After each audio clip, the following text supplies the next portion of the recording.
Hey everyone, right, we're back at Milton Keynes Theatre this week. Barnum is on all week. I saw the show last night, it was incredible. So we're going to go learn to juggle, first of all, and then we're going to go into Brian and Linzi's dressing room separately, not together, they don't share or anything, and have a chat with them. Juggling with 3 balls, you take 2 balls in one hand, one in the other one. And you start with the hand where you have 2 balls. And then it's just sort of throwing right hand, left hand, right hand, left hand, and all balls go up. Yeah, we have to catch it then. So well. Of course. So Okay. basically, when one ball is up in the air, when it's on the top, Yeah. you throw the next one. Okay. Then you catch that one, and that one's on the top. You throw the Okay. next one. So it's like this: throw, throw, throw, throw. Yeah, I got Yeah? it. You got it? I got this. Try that. I got this. Okay. Are we ready? Start with the one with 2 balls. Okay. Here we go. Yeah. Well, I got 2. It's a good start. Okay. How high are you supposed to throw them? This is Well, just hard. probably a bit above eye height, sort of. Somewhere Okay. here. 1, 2, 3. Okay. Yeah. I can That's do a the good 2 start. balls. That's the first. That's easy. The first 2, and then you can throw the third one. You make it look so easy. Okay.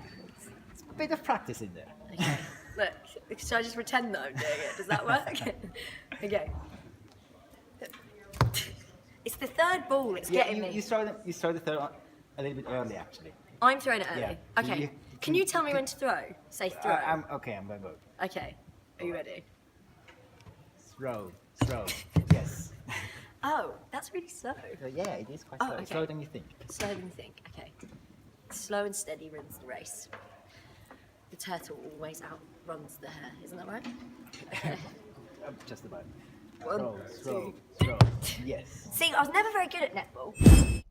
As we were just saying, the beginning of the show, for me, amazing. It was, you just said Brian comes on and he says, oh, they're already warmed up. It's fantastic. Yeah, it is. It's quite a unique start to a show because the audience gets to sort of almost know half of the cast before the show even begins, and they do some amazing things. You know, it's a wonderful company that all have different skills: circus skills, singing skills, acting skills, dancing skills, the whole bit. And to have that right at the beginning before the show even starts, you know, they've got 10 minutes worth of entertainment before we've even begun. We've come into Linzi's dressing room. Can I just say, you've made it look like home. I do try. Do you have any requests, like a rider? Are you one of these people that comes in and like, I want this and this. I want wish. 10 cans of Red Bull. Yeah, I wish. Oh, I've got. Other energy drinks are available. That's the story of touring. No, Yeah. Oh goodness me. I wish I was that in demand to be able to go, darling, I want this. No. You should be after last night's performance. I think you should be the star of the show.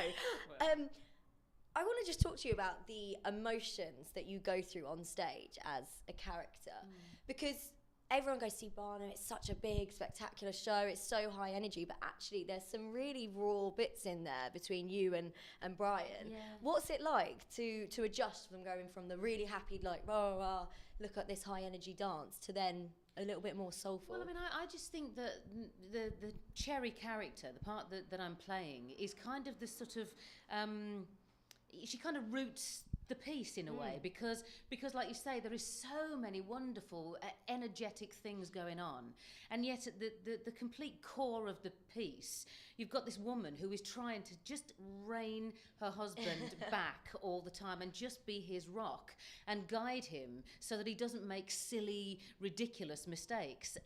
So she's kind of the backbone of the piece, really, and I think that to make a good musical, there's got to be a heart to it. And I'd like to think that the stuff that me and Brian do are the heart of the piece, really. We kind of bring... It's a love story. It's very much a love story with all this wonderful stuff going on around it. It is. It's quite fantastic. And almost the way that there's this big high energy piece, and just as you need to catch your breath, then suddenly you can. I kind you of get come a moment. in and just calm it. Yeah. Someone said to the other day when they saw the show, she said that, you know, it's really interesting. Your character seems to be the one that whenever anything goes crazy, you come on and suddenly it sort of brings it all back down again and just sort of centres it so that the audience can then be ready for the next, you know, amazing thing that happens. It is. As an actress and an amazing singer, what's it like stepping into this kind of show? Because you've done so many different things. Yeah, I love this part. I mean, I just think that it's... I think it's kind of made for me, really. You know, I'm a mum. I'm a sort of working class girl, and I just think that the nature of her character, I can bring out my qualities, which I think is hopefully why it works, because I think the audience believe it. I think they believe it, and I think they believe, you know, mine and Brian's relationship. I mean, it's a nightmare to work with, really. It's awful.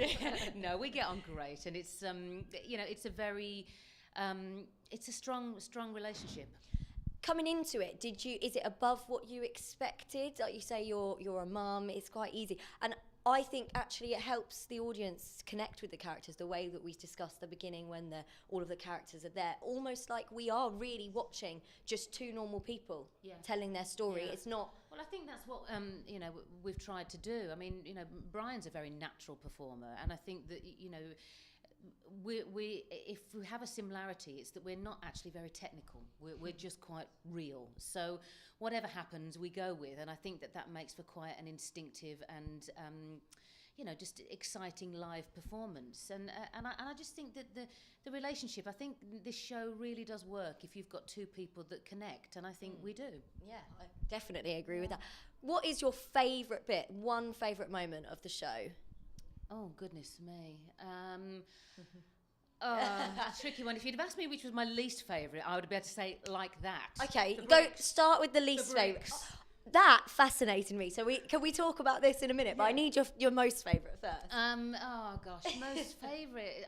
I like your style, the duet with the two of us. Yes, We're kind of having fun, and I think the audience really go along with it. I think they really enjoy our relationship, and it really kind of epitomises what they are as a couple. You know, she's kind of being all offish with him, but really she absolutely adores him, and I think vice versa, and I think that's a really lovely moment. So let's just mention the bricks then. The bricks. So I sat watching it last night, and I could see these bricks, and they're about this big, and they've got half letters on, and I'm thinking, it's going to spell, I know what it's going to spell. It's going to spell Barnum, but how it's going to spell Barnum, I have no idea. And now you've said it's your least favourite bit, so you can explain. In my least favourite bit, not really for the spelling. Sometimes it works. Most of the time, to be fair, it works. Sometimes it goes wrong.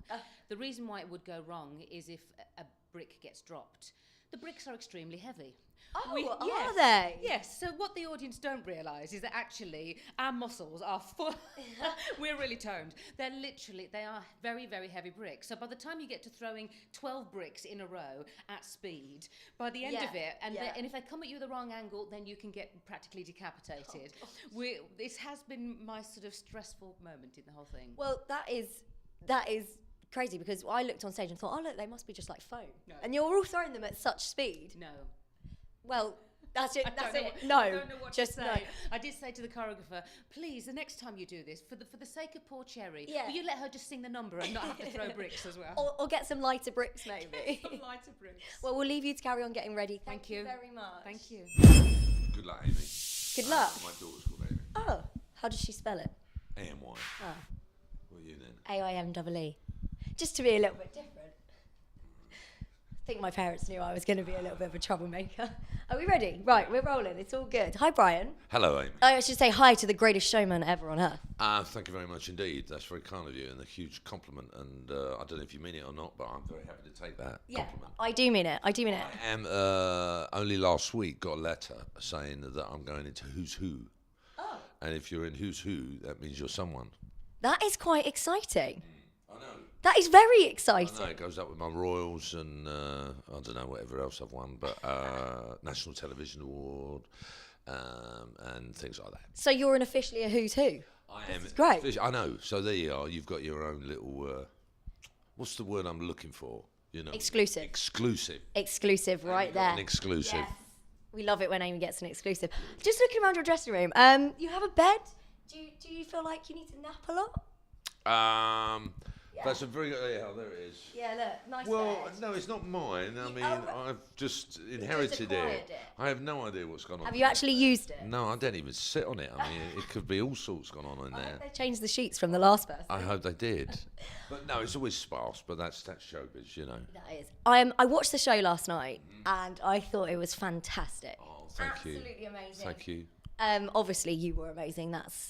There's there's no need to go on about that. It's a given, obviously. I liked your little improv, actually. So I want to talk to you about that because for those that haven't watched it, you come on stage, you pinpoint somebody at the front with their $10 note. Yes.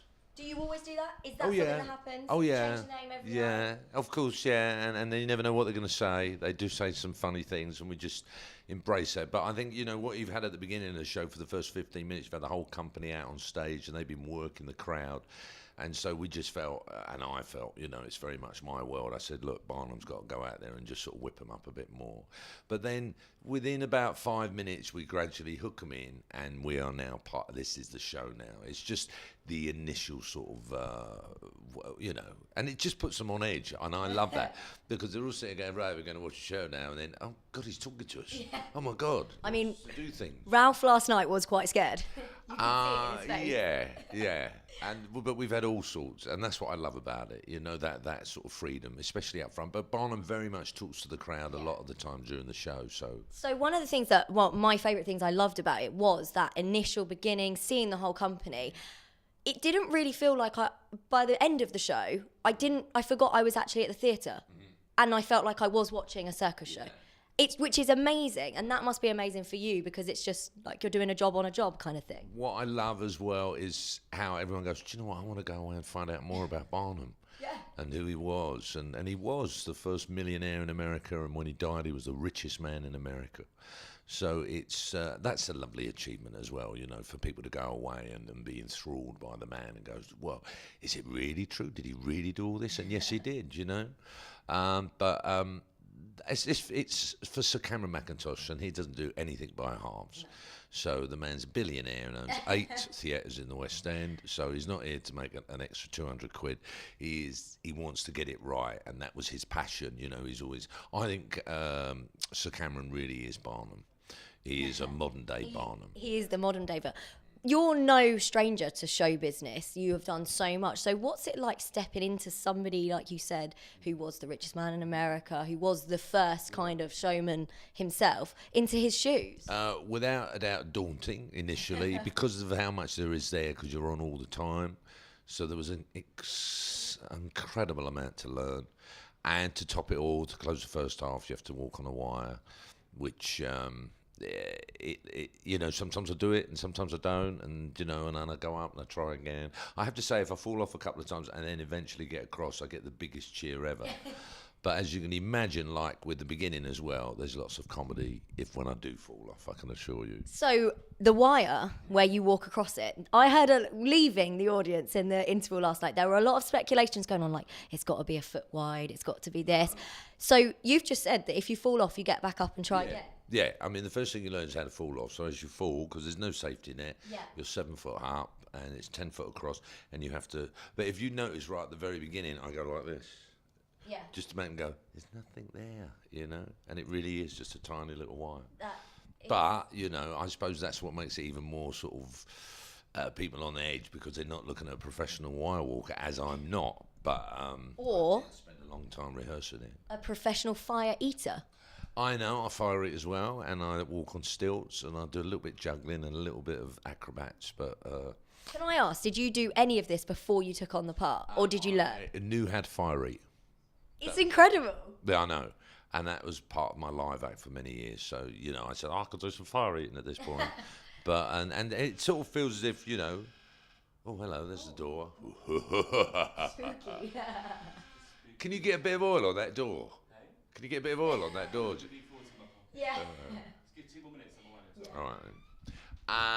And go on, what? Should we just lock them out, not let anyone else in? We're having a nice little chat here. Oh, we've got to do a show. We've got to do I know, 2 shows today. So we asked Linzi this, and I want to know, let's see if they match, see how really in tune with each other they are. Go on, then. What is your favourite part of the show? And then what is your least favourite? My favourite is walking across the wire. My least favourite is walking across the wire. And that's true. When it goes well, I always have a little skip in my step for the second half. And if it doesn't, you know, I feel a bit, oh, God. Because, you know, if you want to get across the wire, you won't, because your head will lean forward and then you'll be all out of tilt. So, you know, it's a big psychological thing doing that. But there's many scenes I enjoy. I really enjoy the beginning because, of course, I get a chance to talk to them. But I love them following the story, you know. And if I'm really honest, at the end of the day, it's when they all stand, as they did last night, and you go, yeah, we've done a great job tonight. Amazing. I just want to ask you one last thing. A lot of our listeners, they listen in, they see all of our interviews, and we asked everyone this same question on MKFM Drive. If you could give somebody that's a young teenager wanting to get into theatre, acting, that kind of thing, one piece of advice, what would it be? I would say go and buy the Stage newspaper. It comes out every Thursday. You can see it online as well, and that's how I started. I heard about the Stage newspaper, which is our sort of business paper, you know, and it has jobs in it, and there's reviews, and there's, you know, and go to the back page and look at the jobs and just get out there and do it. You know, you don't have to train up to the hill. You know, you'll learn on your feet and just sort of get out there. And if you really want to do it, but really honestly want to do it and are prepared to put in the work, you will. Show business. You might need a little bit of talent. It's not quite as easy as everyone makes out it is, though, is it? I always say, yeah, there's a lot, you know, there's a God-given talent, you know. You've either got it or you haven't. You know, it is a misused word now, but it is that X factor, you know, you just... But, you know, in our show, there's so many talented people, you know, so I'd say get into comedy as well, because not many people, A, have the courage, or B, have the time. But if you can do comedy well, then that opens a lot of doors. Well, you, Brian, certainly do have the X factor. So thanks thank very you. much. Well, And thank you very good luck much, for the Aimee. shows. No problem. So there you go. You have seen me learn kind of how to juggle. I don't really think I was very good, and the other press people weren't very impressed with me either. But at least I kind of threw some balls up in the air. And then we got to speak to Brian and Linzi. So maybe one day I'll be able to join the circus. If not, I'll be back here reviewing another thing next week. Okay, here we go.